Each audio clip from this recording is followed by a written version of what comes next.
Hey man, you see here.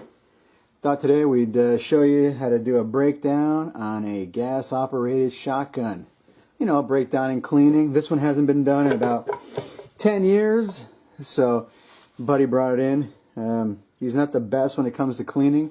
Mostly what he did was he would spray it down with WD-40, which I don't recommend, and case it up, wipe it down.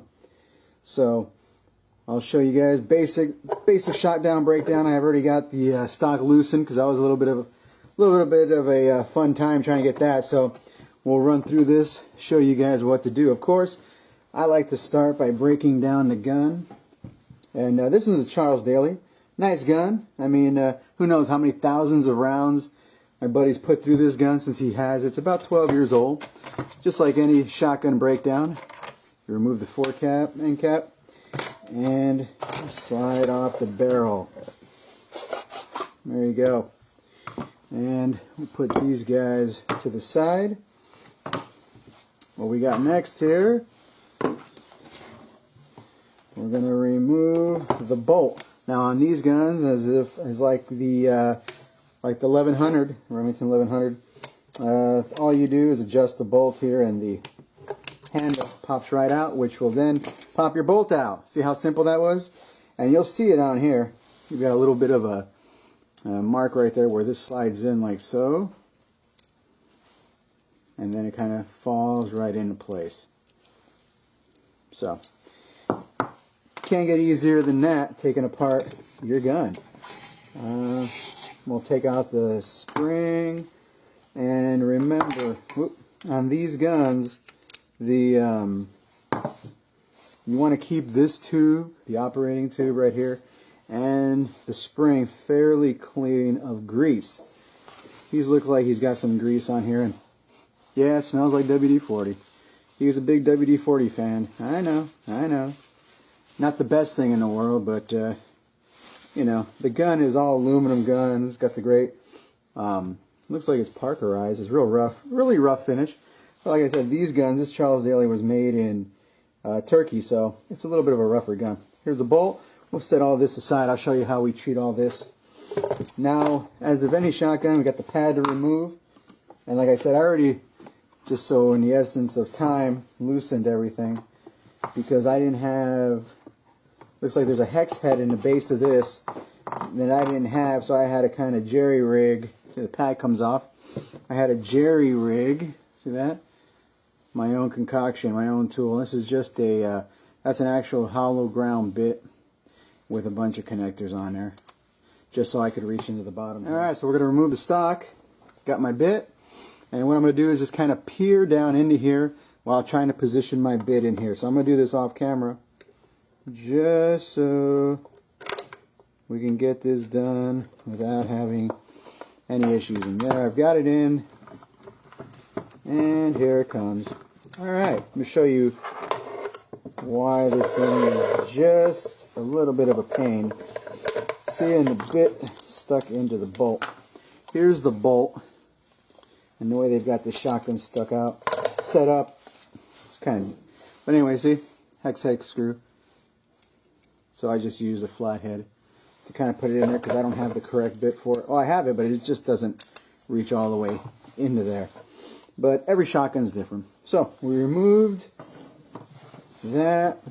We got our stock off. We'll put this guy back here for now. And now we're left with the receiver and good old-fashioned tube here. The tube, you could remove it. I removed it by hand, but there's tools you can get for it. Just depends on how stuck on it is. You can use break free or any kind of other tool. I'll do it by hand. And just be careful because you've got that spring which is in here under tension. And you just want to make sure that that does not go flying out across the room. There we go. See?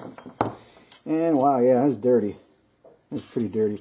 So we're going to have to wipe this spring down. We'll probably clean the tube out also. The tube looks pretty dirty too. Hey, you know what? Oh, and there's the plug. That's just the way it goes, you know. These guns are meant for shooting and not for playing, or just we don't want any We don't want any queens around here. You know, no safe queens. Alright, now we're left with the receiver. What I like to do with the receiver, and most shotguns, 99% of shotguns are the same, especially auto loaders. These two pins, they'll pop right out. Take. There you go. Boom, boom.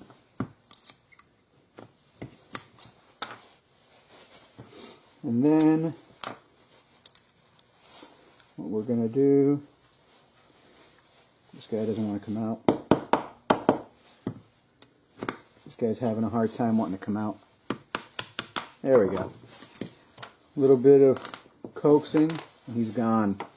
Okay, now for this, basically what you want to do is just pull up and out straight.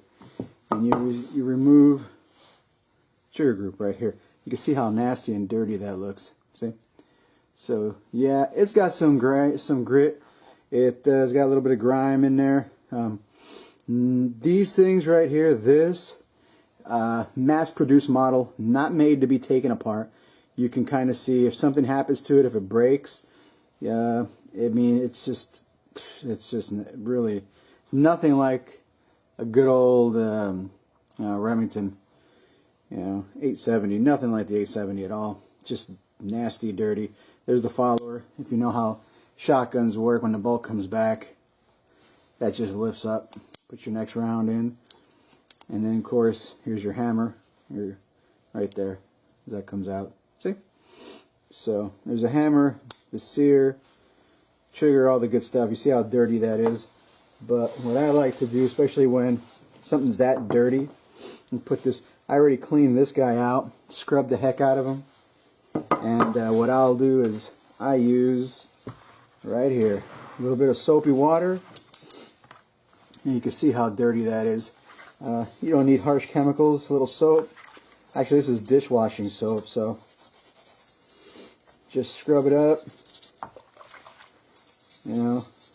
and he was having problems with the last round not loading on this gun, which is not good. I'm hoping it's just because of the dirt, how dirty it is. So we're going to clean it up first. Easiest thing to do. Clean it up, give it a go, see what happens. If it still does the same thing, I got a couple other ideas. But this is basically what you want to do to 99% of your shotguns, especially if you've never taken it apart. I know it might seem a little intimidating. Don't let it seem intimidating, because there's always people out there that'll help you. Especially you go to a gun club. This guy, I've known this guy from our local gun club for a while now. So after we give it a good scrub, we've always got your hot water bath here. Just rinse everything out. Give it a good rinse. And what I like to do, got some paper towels, and give it a good dry. Get some of the parts that I missed. Kind of go through, check, make sure everything looks good. Make sure there's no pieces that look like they're missing or broke, or And then what I like to do is, especially when you got a part with all these little nooks and crannies in here, is take your compressed air and kind of just give it a blow.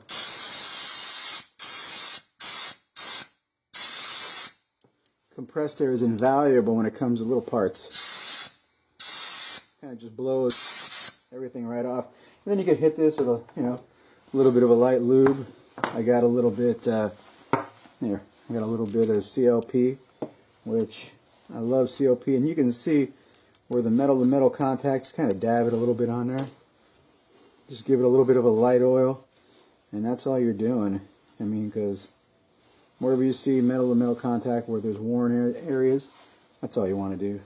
So we got your carrier down here, part of the carrier, and what we'll do is we'll go through and wash the rest of these parts out and then do a reassembly. Reassembly is a reverse. We'll come back after you guys get everything cleaned up, washed, and dried out. What you want to do is you start your assembly. I'll show you guys. Look at the trigger group on this one. Remember how dirty it was? Look how nice it came out. And I didn't take it apart because it's just a hassle. And we'll do another video when we show you take it apart. shotgun groups, or shotgun trigger groups, we use a little bit of powder blaster. So stuff is great, break free. Spray the heck out of it.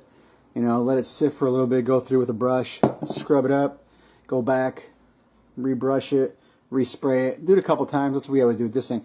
This thing was gunked up. I remember the follower here. Look at that, nice and clean now. And I just lightly oiled it up.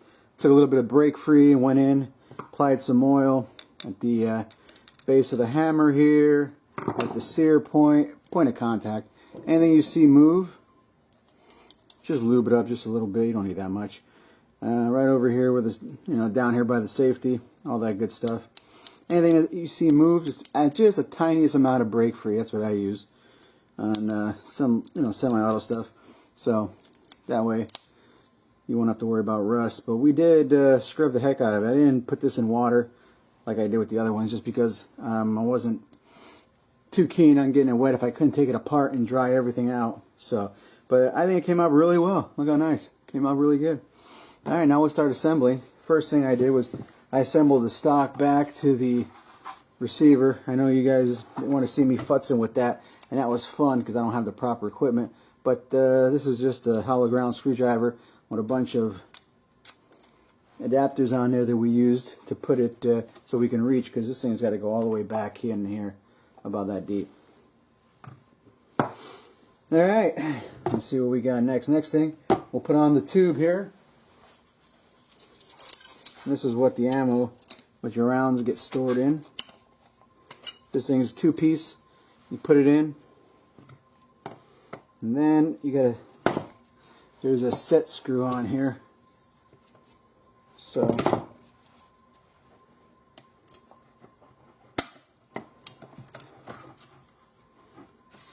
there we go. Just make sure you don't get this thing cross-threaded and you'll be alright.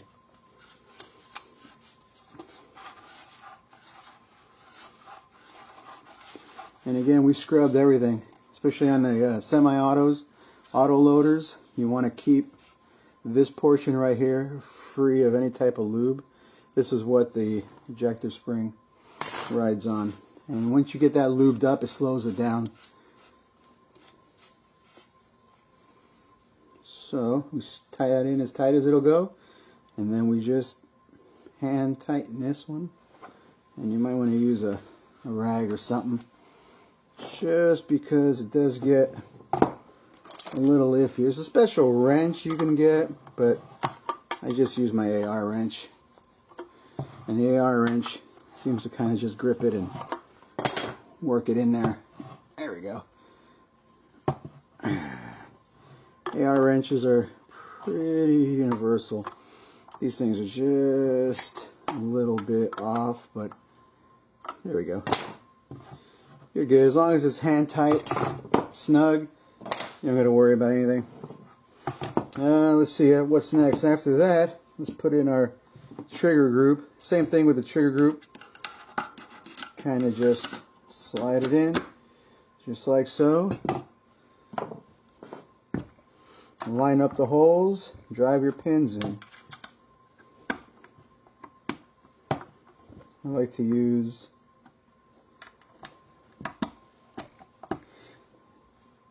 these. We don't even need to use hammer. They just go in nice and snug. See that? Alright, so we got the trigger group in. Next, I always like to wipe it down as I work. A little neurotic like that. After that, let's put our bolt in. Alright guys, after you got everything washed and lubed up a bit, we're going to reassemble our gun. And most auto loaders, they follow about this, you know, give or take a little bit, the same procedure for loading and for reloading, reassembly.